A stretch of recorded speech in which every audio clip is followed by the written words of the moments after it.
With that, I'd love to open it up to some questions that anyone can take. Thank you, Congressman.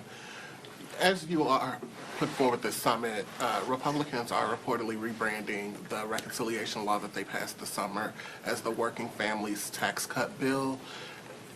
As you make your case to constituents, to voters, about the work that Democrats are doing on this issue and other issues that pertain to the affordability crisis, do you believe that what Republicans have done with this bill and them constantly looking to rebrand it and shape-shift it makes it easier for you all to show voters and show constituents that you all are the folks who can actually solve this crisis?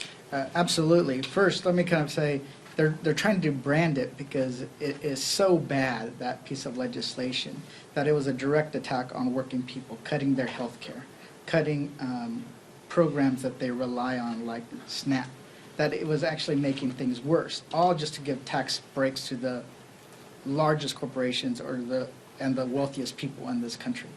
And they know that, and they see when they go to the grocery store every single day, when they are trying to pay their rent, when they're trying to pay their utilities, the prices keep going up, up, and up.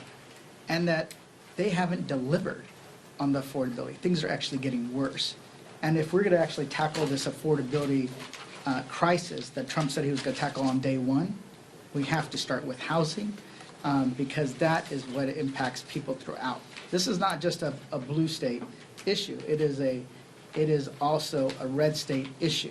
We hear more and more Republicans talk about it, but then take no concrete steps to actually fix it.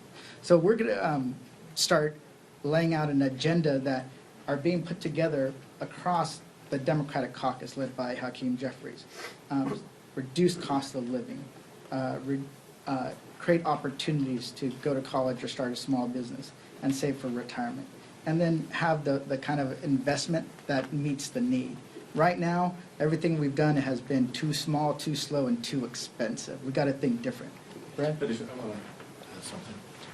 Thanks for the question. And you can try to rebrand something as much as you want. It doesn't change the simple facts, as Representative Gomez touched on, that the one big bad bill is making life more expensive for working families in the country. It's going to take health care away from tens of millions of people.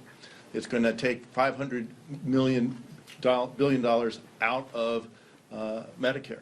What I was looking for, I just happen to have, as kids are going back to school this month and last month, the prices are up because of the president's tariffs, tax on working families. Notepads up by 7%. The big one here, index cards up by 43%. Lunch boxes are going to cost 10% more. The supplies kids need to go to school, learn the lessons, to succeed and get ahead is costing families more. Rather than, as Representative Torres said, rather than making the investment in improving the housing stock in this country, this administration, the president and the Republicans supporting him, are working to cut investment in public housing, making it harder for people to put a roof over their head to provide for their families. So Democrats, why we stand here in front of you right now, we are united in saying that we need to bring down the cost for families in America. It's not that America is too expensive, it's living in America. Getting ahead in America is too hard, too difficult, too expensive.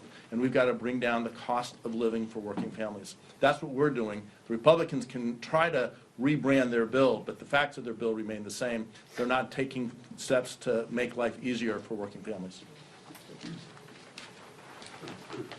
The rebranding is a euphemism for deceptive advertising.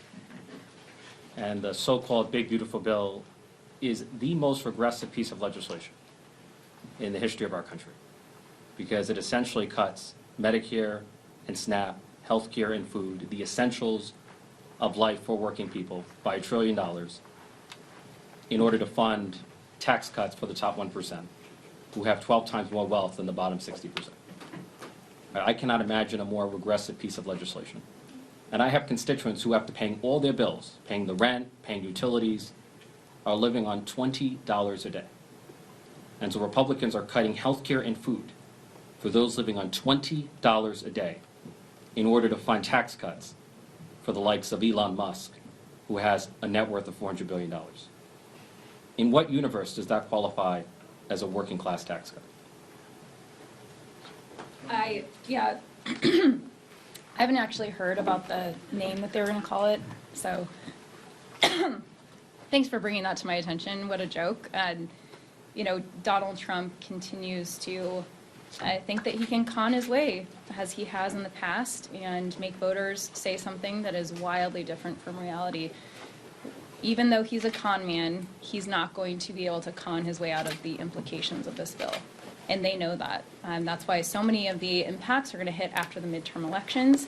And they're trying to change the name because it is deeply unpopular out in the world, as we've gone out to tell our voters about what they just passed and what's going to happen in our communities. And most of us were in our districts, meeting with people, holding town halls, visiting nursing homes, visiting our healthcare centers, our hospitals.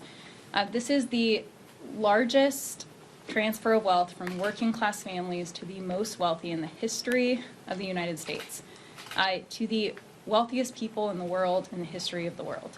And so when they try to rebrand this, people are going to feel the pain. They're already feeling the economic pain of the tariffs, the instability in the market, the fact that we've seen our job growth stagnate after we've exponentially increased our job growth and our economic prosperity here and our recovery from the global pandemic. So they are not going to be able to lie their way out of the pain and suffering that is going to hit every person throughout this country who is not a millionaire or a billionaire.